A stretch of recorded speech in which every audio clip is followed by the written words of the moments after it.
إن الحمد لله نحمده ونستعينه ونستغفره ونعوذ بالله من شرور أنفسنا ومن سيئات أعمالنا. من يهده الله فلا مضل له ومن يضلل فلا هادي له.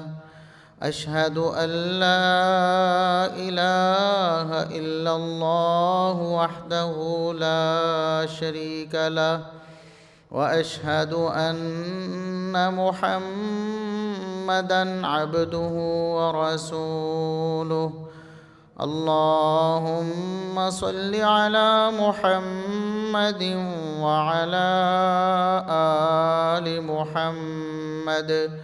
كما صليت على إبراهيم وعلى آل إبراهيم إنك حميد مجيد. اللهم بارك على محمد وعلى آل محمد كما باركت على إبراهيم وعلى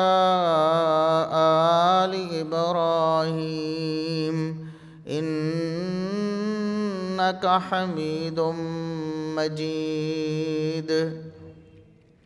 أما بعد فيا أيها الناس ألا إن خير الحديث كتاب الله وخير الهدي هدي محمد صلى الله عليه وسلم وشر الأمور محدثاتها وكل محدثة بدعة وكل بدعة ضلالة. أعوذ بالله السميع العليم من الشيطان الرجيم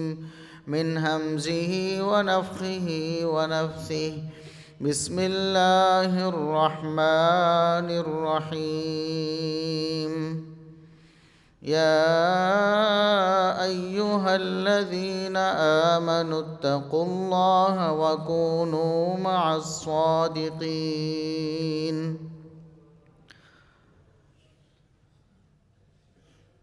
انتہائی قابل احترام بزرگوں، عزیز نوجوان ساتھیوں، معززات و مکرمات اسلامی ماں اور بہنوں، ہر قسم کی حمد و ثنا، تعریف و تمجید، کبریائی، بڑائی، رفعت و عظمت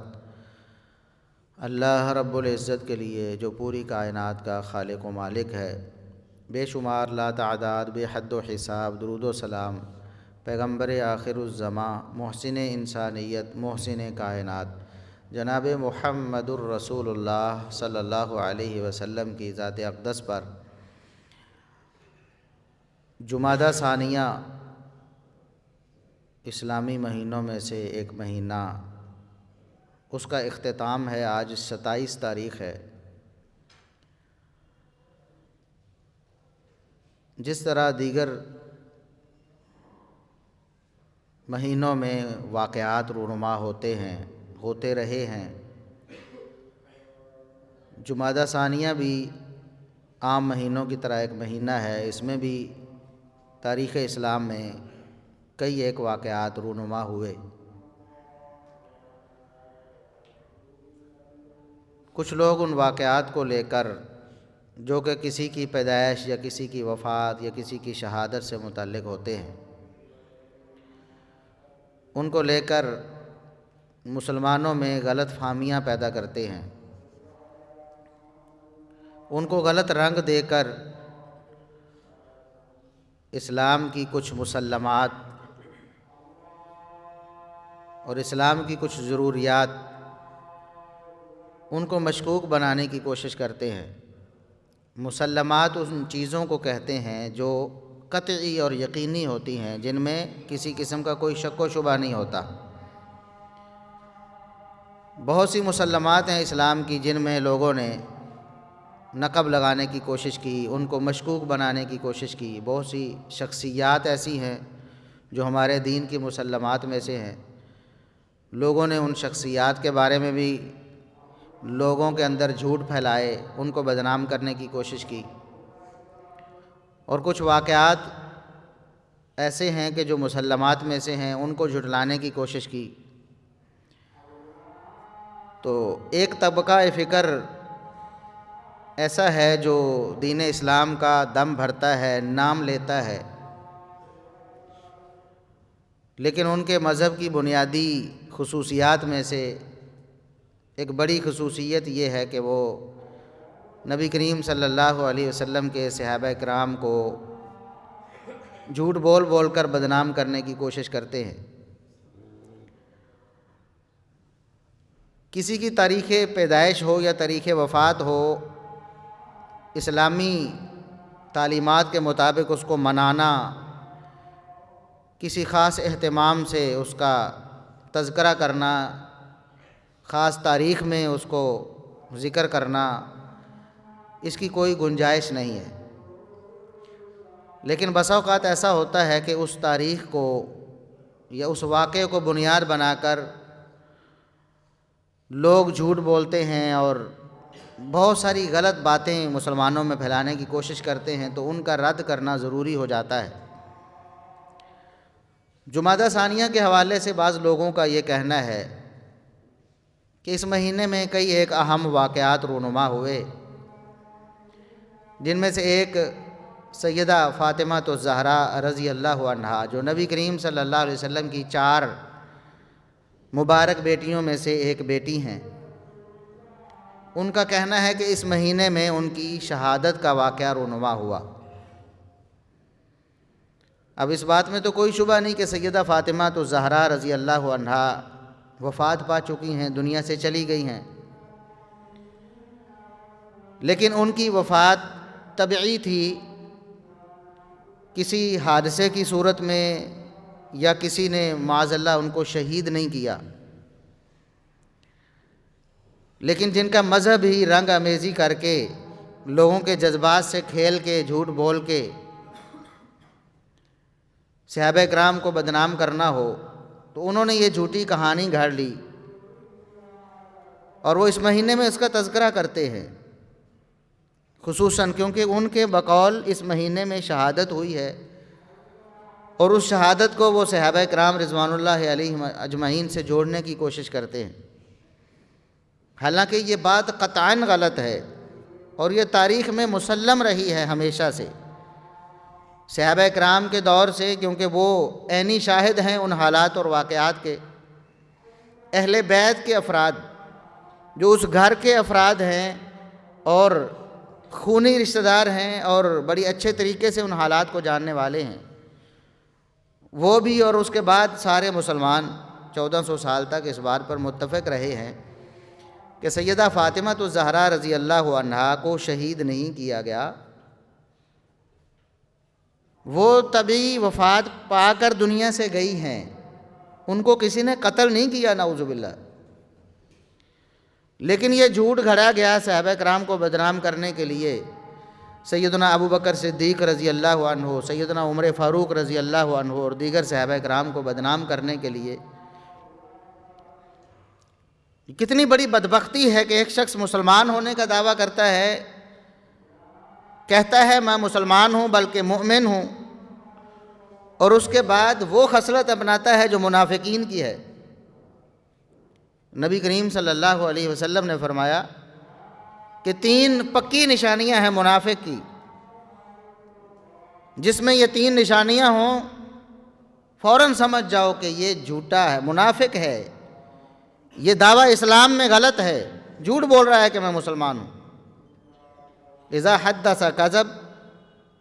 جب بولے گا تو جھوٹ بولے گا۔ آپ ان کے مذہب کا مطالعہ کریں، سارا مذہب ہی جھوٹ پر مبنی ہے، ابتدا سے لے کر انتہا تک جھوٹ ہی جھوٹ ہے، بلکہ ان کے مذہب میں جھوٹ بولنا یہ عبادت کا درجہ رکھتا ہے۔ تو آپ نے فرمایا کہ جو شخص جھوٹ بولتا ہے نا، جب بولتا ہے جھوٹ بولتا ہے تو وہ منافق ہے۔ تو نبی کریم صلی اللہ علیہ وسلم کی لخت جگر سیدہ فاطمہ الزہرا رضی اللہ عنہا کے بارے میں یہ کہنا کہ ان کو شہید کیا گیا اور اس کو ظلم بنا کر پیش کرنا، بڑا ظلم ہوا ہے آل رسول پر کہ سیدہ فاطمہ رضی اللہ عنہا کو شہید کر دیا گیا، قتل کر دیا گیا، یعنی نعوذ باللہ ثم نعوذ باللہ، ایسا کوئی واقعہ رونما نہیں ہوا۔ سیدہ فاطمہ الزہرا رضی اللہ عنہا کے بارے میں یہ بات نہ صحابہ میں سے کسی نے کہی، نہ اہل بیت میں سے کسی نے کہی۔ اب جو نبی کریم صلی اللہ علیہ وسلم کے اپنے رشتہ دار ہیں، خونی رشتہ دار، جو سیدہ فاطمہ الزہرا رضی اللہ عنہا کے بھی خونی رشتہ دار ہیں، ان میں سے کسی نے کیوں نہ یہ واقعہ بیان کیا؟ ایک چھوٹا واقعہ تھا، نبی کریم صلی اللہ علیہ وسلم کی لخت جگر کو شہید کیا جانا، اگر یہ کوئی واقعہ ہوتا، اس کی کوئی حقیقت ہوتی، تو نبی کریم صلی اللہ علیہ وسلم کے صحابہ بھی اس کو روایت کرتے، اس کو بتاتے، اور آپ کے گھر والے، آپ کے جو خونی رشتہ دار ہیں جن کو اہل بیت کہتے ہیں، نبی کریم صلی اللہ علیہ وسلم کی ازواج مطہرات بھی اور آپ صلی اللہ علیہ وسلم کے نسبی رشتہ دار بھی جو اہل بیت ہیں، وہ سارے اس کو روایت کرتے اور اتنے بڑے ظلم کو بیان کرتے کہ اتنا بڑا ظلم ہوا ہے، کوئی معمولی خاتون ہے سیدہ فاطمہ الزہرا رضی اللہ عنہا۔ کچھ لوگ تو جھوٹے دعوے دار ہیں نا، ان کا نام لے کر جھوٹ بول کے جھوٹے جذبات کا اظہار کرتے ہیں۔ ہم تو اللہ کے فضل و کرم سے ایمان سمجھتے ہیں، سیدہ فاطمہ الزہرا رضی اللہ عنہا سمیت نبی کریم صلی اللہ علیہ وسلم کی تمام بیٹیوں سے محبت و عقیدت والا تعلق رکھنا، ان کا احترام کرنا، ان کا ذکر خیر کرنا، یہ ہمارے ایمان کا حصہ ہے۔ سیدۃ النساء اہل الجنہ، جنتی خواتین کی سردار ہیں سیدہ فاطمہ رضی اللہ عنہا۔ ان کی شہادت اگر ہوئی ہوتی، ایسا کوئی واقعہ ہوتا، تو تاریخ اسلام میں مسلم ہوتا ہمیشہ سے۔ یہ جھوٹ بولا گیا کہ ان کو شہید کیا گیا، اور اس کے پیچھے کیا وجہ ہے، کیوں یہ جھوٹ بولا گیا، یہ جھوٹ گھڑا کیوں گیا؟ صحابہ اکرام رضوان اللہ علیہم اجمعین کو بدنام کرنے کے لیے، سیدنا ابو بکر صدیق رضی اللہ عنہ پر جھوٹ بولنے کے لیے، سیدنا عمر فاروق رضی اللہ عنہ پر جھوٹ بولنے کے لیے، سیدنا ابو بکر صدیق رضی اللہ عنہ پر یہ جھوٹ بولا گیا کہ انہوں نے سیدہ فاطمہ رضی اللہ عنہا کا حق کھا لیا تھا، نعوذ باللہ، ان کا حق بنتا تھا، ان کی وراثت بنتی تھی، وہ انہوں نے اپنے قبضے میں کر لی، قابض ہو گئے تھے۔ اور اس سے پہلے یہ جھوٹ بولا گیا کہ سیدنا علی رضی اللہ عنہ کی خلافت تھی، پہلی خلافت، ان کا حق بنتا تھا، تو ابو بکر صدیق رضی اللہ عنہ نے اس کو بھی غصب کر لی۔ ان سارے جھوٹوں کو سچ بنانے کے لیے، لوگوں کے جذبات سے کھیلنے کے لیے، یہ ایک جھوٹ بولا گیا کہ سیدہ فاطمہ رضی اللہ عنہا کو شہید کیا گیا۔ اب فطری بات ہے کہ مسلمان جب اس کی کوئی محبوب شخصیت، اس کے بارے میں ظلم و ستم کی بات آتی تو اس کا دل نرم ہو جاتا ہے، ایک جذباتی تعلق ہے، تو جذبات میں انسان بسا اوقات سوچتا ہی نہیں کہ اس کے پیچھے کوئی وجہ بھی ہے کہ نہیں ہے، واقعی یہ سچ بھی ہے کہ نہیں۔ تو لوگوں کے جذبات سے کھیلنے کے لیے، ان کو سوچنے سمجھنے سے روکنے کے لیے یہ جھوٹ گھڑ دیا گیا کہ دیکھو جی انہوں نے تو اتنا ظلم کیا کہ سیدہ کو شہید کر دیا۔ اب سننے والوں نے پھر یہ نہیں دیکھا کہ واقعی شہید ہوئی بھی ہیں کہ نہیں، بس جذبات میں آ کے پھر گالیاں بکنا شروع ہو جاتے ہیں، پھر لوگ بھی ان کے پیچھے چلنا شروع ہو جاتے ہیں۔ اور ویسے بھی سوشل میڈیا کا دور ہے، اس سے پہلے بھی لوگ ایسا کرتے تھے، اس دور میں تو اور ضروری ہو گیا ہے کہ جھوٹ بولا جائے لوگوں کو قابو رکھنے کے لیے، کیونکہ کہیں نہ کہیں تو کان میں آواز پڑ جاتی ہے نا، بھئی یہ حق ہے، یہ سچ ہے، لوگ سوچنا شروع کرتے ہیں، تو ان کو سوچنے سے روکنے کے لیے اس طرح کی جذباتی باتیں ان میں پھیلائی جاتی ہیں تاکہ وہ سوچنا چھوڑ دیں اور بس رونا دھونا شروع کر دیں اور گالیاں دینا شروع کر دیں۔ ایک جھوٹ یہ بھی بولا گیا کہ سیدنا عمر بن خطاب رضی اللہ عنہ نے سیدہ فاطمہ رضی اللہ عنہا کا گھر جلا دیا تھا، نعوذ باللہ ثم نعوذ باللہ، ان کے گھر پہ حملہ کیا ان کا گھر جلا دیا. بالکل جھوٹ ہے، صاف جھوٹ ہے. تاریخ اسلام بالکل روز روشن کی طرح آپ کے سامنے ہے. قواعد اور قوانین کتاب و سنت کی روشنی میں مرتب کیے گئے ہیں کہ کیسے کسی کی دی ہوئی خبر کو سچ ماننا ہے اور کس خبر کو سچ نہیں ماننا. سورہ حجرات اٹھا کے دیکھیں، اللہ رب العزت نے اصول اور قاعدہ بیان کر دی. کسی بھی خبر کو کوئی بھی خبر آپ کے پاس آتی ہے، اس کو جانچنے کے لیے پیمانہ مقرر کر دیا کہ خبر لانے والے کو دیکھنا ہے آپ نے، خبر دینے والا سچا ہے کہ نہیں ہے، خبر دینے والا دیانتدار ہے کہ نہیں، خبر دینے والے میں کوئی اس طرح کا مسئلہ تو نہیں کہ وہ اپنی طرف سے گھڑ کر خبر کو بیان کر رہا ہو، یا کسی سے متاثر ہو کر، یا اس کو بھول گیا ہو، وہ حافظے کی خرابی کی وجہ سے اس طرح کی کوئی بات کر رہا ہو اور آپ اس کو قبول کر رہے ہو. قرآن نے سختی سے منع فرما دی. فرمایا کہ اگر ایسا کرو گے، بغیر تصدیق اور تحقیق کے کسی بھی خبر کو قبول کرو گے، یہ یاد رکھنا ہے، کسی بھی خبر کو. ایک تو رسول اللہ صلی اللہ علیہ وسلم کی حدیثیں مبارکہ ہیں اور ایک رسول اللہ صلی اللہ علیہ وسلم کی سیرت ہے، ایک صحابہ کرام رضوان اللہ علیہم اجمعین کے کارنامے ہیں، ان کی زندگیاں ہیں، آپ صلی اللہ علیہ وسلم کے خاندان کے بارے میں باتیں ہیں. ان کے بارے میں تو بہت احتیاط ہے نا.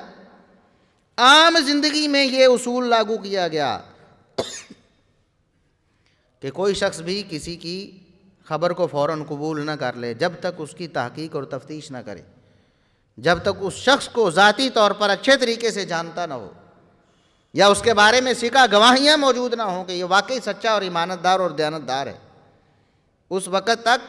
عام بات کو بھی آپ نے قبول نہیں کرنا. آپ کو کوئی آ کر بتاتا ہے کہ باہر ایسا ہو گیا ہے، میں روڈ پہ دیکھ کے آیا ہوں، ایک حادثہ ہوا ہے اور اس میں فلاں شخص فوت ہو گیا ہے، آپ کے کسی عزیز اور قریبی کے بارے میں بات کہہ دیتا ہے. خدا نخواستہ جھوٹ بول کر آپ کو کہتا ہے کہ فلاں نے آپ کے بھائی کو قتل کر دیا ہے، میں بازار میں دیکھ کے آیا ہوں. قرآن کہتا ہے کہ آپ نے فوراً اس کی بات کو مان نہیں لینا جب تک یہ پتہ نہ کر لو. اگر ذاتی طور پر جانتے ہو تب بھی سچا ہے، دیانتدار ہے، امانتدار ہے، حافظہ قوی ہے اس کا. اگر خود نہیں جانتے تو کسی سے پوچھ لو، اس کے بارے میں پوچھ لو، یا اس سے پہلے اس خبر کو کسی دوسرے سورس سے چیک کر لو. یہ نہ ہو کہ تم جس شخص کے بارے میں جھوٹ بولا ہے اس کو جا کے پھڑکا دو، بعد میں پتہ چلے کہ خبر تو جھوٹی ہے. فَتُصْبِحُوا عَلَىٰ مَا فَعَلْتُمْ نَادِمِينَ. اللہ رب العزت نے فرمایا کہ خبر کی تحقیق کیے بغیر اگر مان لو گے تو بعد میں تمہیں ندامت اٹھانا پڑے، شرمندگی اٹھانا پڑے گی، دنیا میں بھی اور آخرت میں بھی. تو تاریخ اسلام ایک کھلا باب ہے، اس میں روایات موجود ہیں، بیان کرنے والوں کے نام موجود ہیں، اور اگر کہیں بیان کرنے والے کا نام موجود نہیں ہے تو وہ گپ ہے، اس کو اٹھا کے کوڑے دان میں پھینک دو، اس کی کوئی حیثیت نہیں ہے. اور اگر بیان کرنے والے کا نام موجود ہے تو اس کو دیکھو، اس کو جانچو، اس کو پرکھو. آپ کو معلوم نہیں ہے، ظاہر آپ کے دور کا بندہ نہیں ہے، پہلے دور کا بندہ ہے تو اس دور کے بندوں سے پوچھو، محدثین سے، محققین سے، علماء سے پوچھو، وہ آپ کو بتائیں گے. اسی دور کے بندوں کے بیانات سے اس کو چیک کیا جائے گا کہ یہ بندہ سچا ہے یا جھوٹا ہے، بیان کرنے والا کیسا ہے، اس کی سند اس واقعے تک ثابت بھی ہے کہ نہیں. ظاہر ہے کہ 1400 سال پہلے واقعہ ہوا ہے تو 1400 سال ہمارے درمیان اور اس واقعے کے درمیان بیان کرنے والے کتنے لوگ آئیں گے، کتنے واسطے آئیں گے، کتنی کڑیاں آئیں گی، سب کو چیک کرنا ہے. اس کے بعد اگر تحقیق کے پیمانے پہ، کتاب و سنت کے پیمانے پہ وہ ثابت ہوتی ہے سند کہ سارے راوی سچے ہیں، سند متصل ہے، تو پھر آپ نے اس کو واقعہ ماننا ہے، ورنہ نہیں ماننا. تو تاریخ اسلام کو دیکھ لو اس نظر سے اگر تو آپ کا بیان کردہ واقعہ سچا ہے تو لاؤ، اس کی سند لاؤ، اس کے بیان کرنے والے راوی لاؤ، عینی شاہدین لاؤ، وہ واقعہ ثابت کرو، اور اگر واقعہ ثابت نہیں ہے تو جھوٹ بولنے سے باز آ جاؤ۔ پھر یہ نفاق چھوڑ دو، دعویٰ اسلام کا ہے، دعویٰ ایمان کا ہے، اور جھوٹ بول بول کر مذہب ہی سارا جھوٹ پر مبنی بنایا ہوا ہے۔ سیدہ فاطمہ الزہرا رضی اللہ عنہا کی شہادت نہیں ہوئی، ان کو کسی نے شہید نہیں کیا، ان کی وفات ہوئی ہے، اور صحابہ کرام رضوان اللہ علیہم اجمعین میں سے کسی نے ان پر ظلم نہیں کیا۔ نہ سیدنا ابو بکر صدیق رضی اللہ عنہ نے ظلم کیا، بلکہ انہوں نے جب وراثت کا مطالبہ کیا، یہ بات میں کئی دفعہ بڑی وضاحت سے بیان کر چکا ہوں، انہوں نے جب وراثت کا مطالبہ کیا تو سیدنا ابو بکر صدیق رضی اللہ عنہ نے کمال محبت اور شفقت سے فرمایا کہ بیٹا مال چاہیے، اگر ابو بکر صدیق کا مال حاضر ہے، جس طرح میں نبی پر قربان کرتا تھا میں نبی کی بیٹی پر قربان کر دیتا ہوں، میرا مال حاضر ہے۔ جہاں تک بات ہے وراثت کی کہ نبی کی وراثت کا مطالبہ، تو بیٹا آپ کے بابا نے یہ فرمایا تھا، محمد الرسول اللہ صلی اللہ علیہ وسلم نے فرمایا تھا کہ انبیاء کی وراثت نہیں ہوتی، انبیاء دنیا میں جو کچھ چھوڑ کے جاتے ہیں وہ اللہ کی راہ میں صدقہ ہوتا ہے، تو میں بطور وراثت تمہارے سپرد نہیں کر سکتا۔ بس اتنی بات ہے، باقی سب رنگ آمیزی ہے، سب جھوٹ ہے، دشمنی، عداوت، اور کیسا اس کو بیان کیا جاتا ہے، کیسے رنگ بھرے جاتے ہیں لوگوں کے جذبات سے کھیلنے کے لیے کہ بی بی روتی رہیں، بی بی روتی رہیں۔ ایسے بدبخت ہیں، سیدہ فاطمہ الزہرا رضی اللہ عنہا کا نام بھی نہیں لیتے، ان کے ساتھ کوئی رضی اللہ عنہا بھی نہیں کہتے، ان کو کوئی احترام والا لقب بھی نہیں دیتے، بس بی بی نے یہ کیا، بی بی نے وہ کیا، بی بی روتی رہیں۔ اور کیا ان کے بارے میں تاثر دیا ہے جنہوں نے اپنی زندگی میں کبھی، پوری زندگی میں کبھی دنیا کی دولت کی طرف توجہ نہیں کی اور دنیا کی مال کی طرف کبھی رغبت نہیں کی، ان کے بارے میں لوگوں کو یہ تاثر دیتے ہیں کہ جب ان کو وراثت سے روکا گیا کہ بیٹا وراثت نہیں لے سکتی آپ کے بابا نے فرمایا تھا، نبی نے فرمایا تھا کہ میری وراثت نہیں ہوگی، تو جناب وہ سارا دن دربار میں روتی رہیں، نعوذ باللہ ثم نعوذ۔ سیدہ فاطمہ رضی اللہ عنہا کے بارے میں یہ تمہارا گمان ہے، یہ تمہارا اعتقاد ہے، یہ نظریہ بنایا ہے تم نے؟ ہماری کوئی عورت ہو، اچھے خاندان کی کوئی خاتون ہو، اس کے ساتھ اگر کوئی ایسا معاملہ ہو جائے، کسی نے اس کی وراثت چھین لی ہو، تو وہ اس کے دربار میں جا کر روتی رہے گی سارا دن؟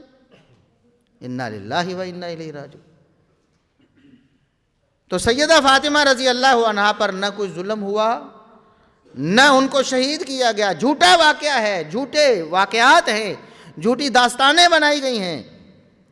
اور سیدنا عمر فاروق رضی اللہ عنہ پر جھوٹ بولا گیا کہ انہوں نے ان کا گھر جلا دیا تھا، آگ لگاتی تھی گھر پر، ایسا کچھ بھی نہیں ہوا۔ اور سیدنا عمر فاروق رضی اللہ عنہ پر ایک جھوٹ یہ بھی بولا جاتا ہے کہ انہوں نے نعوذ باللہ سیدہ فاطمہ رضی اللہ عنہ پر حملہ کیا تو ان کا حمل گر گیا، نعوذ باللہ ثم نعوذ باللہ، استغفر اللہ۔ بھی کیا سمجھا ہے تم نے؟ نبی کے رشتہ دار وہاں موجود ہیں، عمر فاروق رضی اللہ عنہ نے اگر اپنے دور میں بھی کیا ہو، یا ابو بکر صدیق رضی اللہ عنہ کے دور میں بھی اگر ایسا کیا ہو، آپ کیا سمجھتے ہیں کہ کوئی بھی محبت کرنے والا، نبی سے محبت کرنے والا موجود نہیں تھا؟ علی المرتضیٰ رضی اللہ عنہ کہاں تھے؟ کہاں تھے وہ؟ نعوذ باللہ سیدہ فاطمہ پر ظلم ہوتا رہا اور علی المرتضیٰ رضی اللہ عنہ اس ظلم کو دیکھتے رہے۔ ایک تو نبی کی بیٹی ہیں، دوسرا علی کی بیوی بھی ہیں، ان کی عزت ہیں، ان کی گھر والی ہیں۔ اگر ایسا کچھ ہوتا تو علی المرتضیٰ رضی اللہ عنہ کچھ بھی نہ کرتے، پھر خاموش رہ جاتے۔ تم خاموش نہیں رہتے ہو، تمہاری عزت پر ہاتھ ڈالا جائے، جان قربان کرنے پر تل جاتے ہو۔ کیا سمجھتے ہو علی المرتضیٰ رضی اللہ عنہ تمہاری طرح بھی، تمہارے جتنی بھی بہادری اور غیرت نہیں تھی ان میں؟ وہ تو بہادری کا بھی پہاڑ تھے اور غیرت کا بھی پہاڑ تھے. کیسے ہو سکتا تھا؟ یہ جھوٹی داستانیں تم نے کیا سمجھ کر بنائی ہیں؟ تم نے علی المرتضیٰ رضی اللہ عنہ اور دیگر اہل بیت دوسرے صحابہ کرام کے بارے میں کیا تصور دیا ہے دنیا کو؟ تو سیدہ فاطمہ رضی اللہ عنہا پر کوئی ظلم نہیں ہوا، نہ وراثت سے محروم کرنے کا ظلم ہوا، کیونکہ وہ تو کسی صحابی نے نہیں محروم کیا، وہ تو نبی کریم صلی اللہ علیہ وسلم نے فرمایا ہم انبیاء وراثت چھوڑ کے نہیں جاتے، ہم جو کچھ چھوڑ کے جائیں وہ صدقہ ہوتا ہے، وراثت نہیں بنتا. اور یہ بات یہ بھی کہتے ہیں کہ یہ حدیث صرف ابو بکر کو معلوم ہوئی، صرف ابو بکر نے بیان کی، باقی صحابہ کو کیوں معلوم نہ ہوئی؟ تو یہ آپ کی اطلاع کے لیے عرض ہے کہ صحیح بخاری اور صحیح مسلم میں جہاں سیدنا ابو بکر صدیق رضی اللہ عنہ سے یہ روایت مروی ہے، وہاں عمر فاروق رضی اللہ عنہ سے بھی مروی ہے، وہاں عثمان غنی رضی اللہ عنہ سے بھی مروی ہے، وہاں سیدنا عباس رضی اللہ عنہ سے بھی مروی ہے، اور جو نبی کے سگے چچا ہیں، اور سیدنا علی رضی اللہ عنہ سے بھی مروی ہے. سیدنا عمر فاروق رضی اللہ عنہ کے عہد مبارک میں یہ ہوا، سیدنا علی اور سیدنا عباس رضی اللہ عنہما دونوں حاضر ہوئے اور کہا کہ یہ جو فدق اور اس طرح کی جو زمینیں ہیں نبی کریم صلی اللہ علیہ وسلم کی تھیں وہ ہمیں دے دیں. عمر فاروق رضی اللہ عنہ نے فرمایا کہ یہ بات تو طے ہے، آپ کو پتہ ہے نا کہ نبی فرما کر گئے ہیں کہ ہم انبیاء کی وراثت نہیں ہوتی، ہم جو کچھ چھوڑ کے جائیں صدقہ ہوتا ہے. بتاؤ نبی نے فرمایا ہے کہ نہیں فرمایا؟ تو عباس نے بھی کہا اور علی نے بھی کہا رضی اللہ عنہما، دونوں نے کہا بالکل نبی کریم صلی اللہ علیہ وسلم نے یہ فرمایا تھا کہ ہم انبیاء کی وراثت نہیں ہوتی. تو عمر فاروق رضی اللہ عنہ نے فرمایا پھر ایک ہی صورت باقی رہ جاتی ہے، بطور وراثت تمہیں الاٹ نہیں ہو سکتی، تمہارے نام تو نہیں ہو سکتی کیونکہ وراثت تو ہے نہیں. ایک ہی صورت ہے کہ جس طرح حکومت اس کا نظام سنبھالتی ہے، میں اس کا منتظم ہوں، ظاہر ہے زمینیں ہیں، باغات ہیں، وہاں سے جو کچھ آمدنی آتی ہے اس کو آگے میں نبی کریم صلی اللہ علیہ وسلم کے گھر والوں اور رشتہ داروں پر خرچ کرتا ہوں، اور جو بچ جائے وہ بیت المال میں چلا جاتا ہے.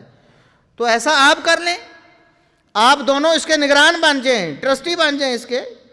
اور اس کو بطور ٹرسٹ چلائیں، اور اخراجات جو ہیں نبی کریم صلی اللہ علیہ وسلم کے گھر والوں کے، آپ کے رشتہ داروں کے پورے کر کے باقی بیت المال میں جمع کروا دیا کریں، مجھے کوئی اعتراض نہیں. تو عباس اور علی رضی اللہ عنہما دونوں نے کہا کہ ہمیں منظور ہے، آپ ہمیں اس کا انتظام سونپ دیں، اور سیدنا عمر فاروق رضی اللہ عنہ نے اس کا انتظام ان کو سونپ دیا. پھر اختلاف ہوا سیدنا عباس اور سیدنا علی رضی اللہ عنہما کے مابین، چچا بھتیجے کے درمیان اختلاف ہو گیا اس نظام کو چلانے میں، اور عباس رضی اللہ عنہ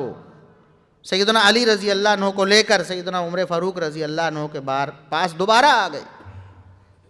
ان کی عدالت میں، اور عباس رضی اللہ عنہ نے کہا کہ امیر المومنین عمر رضی اللہ عنہ سے کہا کہ آپ نے ہم دونوں کو یہ سارا مال سپرد کیا تھا ایک ٹرسٹ بنا کے، اور اب علی رضی اللہ عنہ اکیلے ہی اس کا نظام سنبھال ٹیک اوور کر گئے ہیں، میرے پاس تو کچھ بھی نہیں ہے. تو عمر فاروق رضی اللہ عنہ نے فرمایا کہ دیکھو میں جو کچھ کر سکتا تھا میں نے کر دیا، آپ نے کہا انتظام دے دیں، میں نے انتظام دے دیا، اب یہ آپ کا آپس کا اختلاف ہے، میں اس میں کسی کو سچا جھوٹا تو نہیں کہہ سکتا، چچا بھتیجا ہیں آپ، اور آپس کا اختلاف آپ خود ختم کر لیں. میرے پاس یہی آپشن ہے کہ اگر آپ کہتے ہیں کہ نہیں سنبھالا جاتا تو واپس مجھے دے دیں، میں سنبھال لیتا ہوں. اور پھر علی رضی اللہ عنہ کے پاس ہی یہ نظام رہا. سیدنا علی رضی اللہ عنہ اپنی شہادت تک یہ نظام سنبھالتے رہے. ان کے بعد سیدنا حسن رضی اللہ عنہ 6 ماہ کے لیے خلیفہ بنے، یہ نظام ان کے پاس چلا گیا. حسن رضی اللہ عنہ کے بعد ان کے بیٹوں کے پاس، یہ تو نظام پھر علی رضی اللہ عنہ کے پاس اور ان کی اولاد کے پاس ہی رہا. یہ جو مال تھا، یہ جائیداد تھی، یہ ان کے ہی زیر انتظام رہی. پھر یہ جھوٹ کیوں بولتے ہو جی انہوں نے کھا لیا اور انہوں نے ہڑپ کر لیا، انہوں نے غصب کر لیا؟ بھئی انہوں نے تو واپس کر دیا کہ بطور وراثت ہی نہیں دینا تھا، بطور انتظام آپ سنبھالیں. اور علی رضی اللہ عنہ نے اس کا نظام سنبھالا، اس کو سنبھالتے رہے، پھر ان کی اولاد کے پاس گیا۔ لہٰذا یہ جھوٹ بولنا بند کرو کہ کسی نے غصب کر لیا، کسی نے ظلم کر دیا۔ اور میں پہلے بھی یہ بات عرض کر چکا ہوں کہ ابو بکر صدیق رضی اللہ عنہ کی اپنی بیٹی کا حصہ بنتا تھا، اگر وراثت ہوتی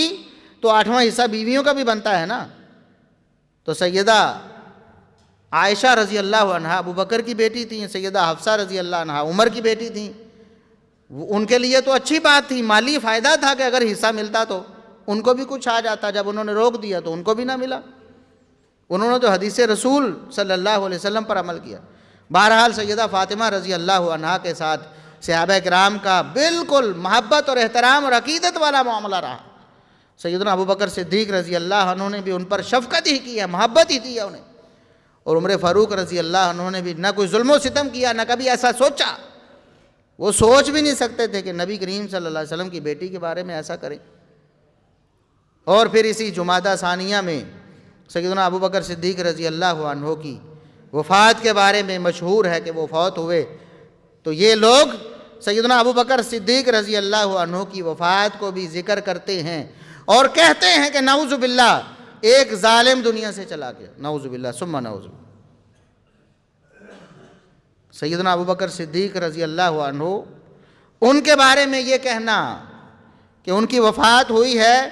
اور یہ جو سقیفہ بنی ساعدہ میں ایک منحوس فیصلہ ہو، یہ الفاظ ہیں ان بدبختوں کے کہ سقیفہ بنی ساعدہ میں ایک منحوس فیصلہ ہوا تھا، یعنی ابو بکر رضی اللہ عنہ کی خلافت، اس کو نعوذ باللہ منحوس قرار دیتے۔ اور اس اہم واقعے، اس مہینے کے اہم واقعات میں اس کو ذکر کرتے ہیں۔ تو ابو بکر صدیق رضی اللہ عنہ نبی کریم صلی اللہ علیہ وسلم کے جانثار وفادار تھے اور مسلمانوں کے پہلے خلیفہ تھے، اور ان مسلمانوں میں صحابہ کرام بھی شامل ہیں اور خود علی المرتضیٰ رضی اللہ عنہ شامل ہیں۔ ان کے ہاتھ میں بیعت کی اور پوری زندگی وفادار رہے، ابو بکر کے بھی، عمر کے بھی، عثمان کے بھی رضی اللہ عنہ۔ اور جب ان کی باری آئی، ان کو خلیفہ بنانا چاہا تو انہوں نے انکار کیا، کہا مجھے نہ بناؤ۔ بلکہ عثمان رضی اللہ عنہ کو جب خلیفہ بنایا جانا تھا اس سے پہلے مشاورت ہوئی، اس وقت کہا گیا کہ علی آپ کو نہ خلیفہ بنائیں، تو علی المرتضیٰ رضی اللہ عنہ نے انکار کر دیا، فرمایا نہیں، میں عثمان کی موجودگی میں خلافت کا اہل نہیں ہوں، میں نہیں بننا چاہتا۔ یہ ان کی محبت اور مودت کا عالم ہے، اور یہ جھوٹ بولتے ہیں کہ ابو بکر صدیق رضی اللہ عنہ نے یہ کر دیا اور وہ کر دی۔ سیدہ فاطمہ رضی اللہ عنہ اپنی طبی وفات سے دنیا سے گئی ہیں، اور سیدنا ابو بکر و عمر رضی اللہ عنہما ان سے عقیدت والا تعلق رکھتے تھے اور ہمیشہ یہی تعلق رہا۔ پوری زندگی ابو بکر و عمر رضی اللہ عنہما سے ایک لفظ بھی ایسا ثابت نہیں جو سیدہ فاطمہ رضی اللہ عنہا کے شایان شان نہ ہو یا ان کی توہین پر مبنی ہو، حالانکہ وہ بیٹی کے درجے میں تھی، بلکہ بیٹی سے بھی آگے۔ آپ کو پتہ ہے کہ ابو بکر و عمر رضی اللہ عنہما نبی کریم صلی اللہ علیہ وسلم کے سسر تھے، باپ کے مقام پر ابو بکر بھی سسر ہیں، عمر بھی سسر ہیں،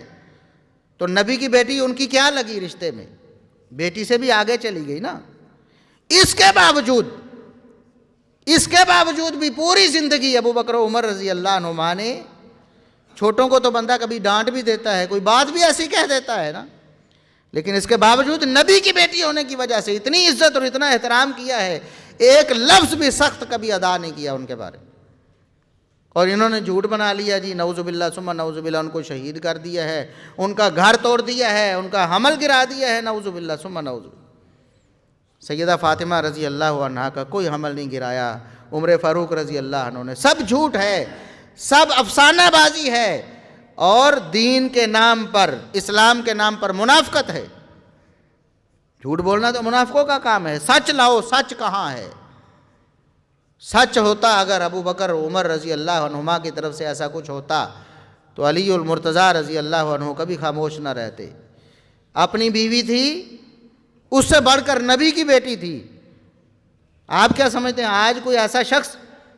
جس کو بیٹی دے دی ہو اور وہ اس بیٹی کا تحفظ نہ کر سکے، اس کو دوسروں کے ظلم و ستم سے نہ بچا سکے، اس کو اچھا سمجھا جاتا ہے؟ اگر خدا نہ خواستہ کسی کا ایسے کسی داماد سے پالا پڑ جائے، ساری زندگی پریشان رہتا ہے کہ بزدل کے سپرد کر دی بیٹی، بہت غلط فیصلہ ہو گیا، تو آپ کے علی المرتضیٰ رضی اللہ عنہ کے بارے میں یہ تاثر دینا چاہتے ہیں؟ حالانکہ وہ تو اللہ کے شیر ہیں، وہ تو بہادر ہیں، وہ تو اپنی جان اللہ رب العزت کی راہ میں قربان کرنا سعادت سمجھتے تھے۔ ایک غزوے کے موقع پر جب روکا گیا نبی کریم صلی اللہ علیہ وسلم کی طرف سے کہ علی آپ پیچھے رہیں، آپ مدینے میں رہیں، یہاں ہماری عورتیں ہیں، ہمارے بچے ہیں، ان کی حفاظت کے لیے بھی کوئی ہونا چاہیے، ہم غزوے میں جا رہے ہیں، آپ پیچھے رہیں۔ تو علی المرتضیٰ رضی اللہ عنہ تڑپ گئے، عرض کی اللہ کے رسول میں تو آگے جا کر لڑنا چاہتا ہوں، اپنی بہادری کے جوہر دکھانا چاہتا ہوں، اللہ رب العزت کے سامنے اپنی شہادت پیش کرنا چاہتا ہوں، آپ مجھے بچوں اور بیوی اپنے بچوں میں اور عورتوں میں چھوڑ کے جانا چاہتے؟ تو نبی کریم صلی اللہ علیہ وسلم نے اس وقت یہ فرمایا تھا کہ علی یہ میرا فیصلہ ہے، یہ آپ کا فیصلہ تو نہیں پیچھے رہنے کا، میں نے کہا ہے نا، تو میرا آپ سے جو تعلق ہے اس سے آپ کو خوش ہو جانا چاہیے، اس تعلق کو ملحوظ خاطر رکھیں اور میری بات مان لیں۔ آپ کو آپ کی بزدلی کی وجہ سے تو نہیں پیچھے چھوڑا جا رہا، آپ تو بہادر ہیں، آپ لڑنا چاہتے ہیں، لیکن محمد الرسول اللہ صلی اللہ علیہ وسلم آپ کو پیچھے چھوڑ کے جانا چاہتے ہیں۔ آپ تو میرے بھائی ہیں، موسیٰ و ہارون کی جس طرح نسبت تھی اس طرح آپ کی نسبت ہے، مگر میرے بعد کوئی نبی نہیں ہے۔ تو اتنی باتیں سب کچھ موجود ہے، مسلمات ہیں تاریخ کے، ان سب کو جھٹلا کر اس طرح کی جھوٹی خبریں لوگوں میں پھیلانا اور لوگوں کو یہ جھوٹ بول کے ان کو گمراہ کرنا اور صحابہ کرام کے بارے میں بدظن کرنا، یہ بہت بڑی منافقت ہے۔ اللہ رب العزت سے دعا ہے کہ اللہ رب العزت ہمیں ایمان پر زندہ رکھے، سچ اور حق کی ہمیشہ بات کرنے کی توفیق دے اور ہمیشہ سچ اور حق کا ساتھ دینے کی توفیق عطا فرمائے، اور اسی ایمان پر اللہ رب العزت حق اور سچ پر ہماری موت دے ہمیں، اور ہمیں ہمارا حشر بھی صحابہ کرام اور اہل بیت کے ساتھ کرے۔ وآخر دعوانا ان الحمد للہ رب العالمین۔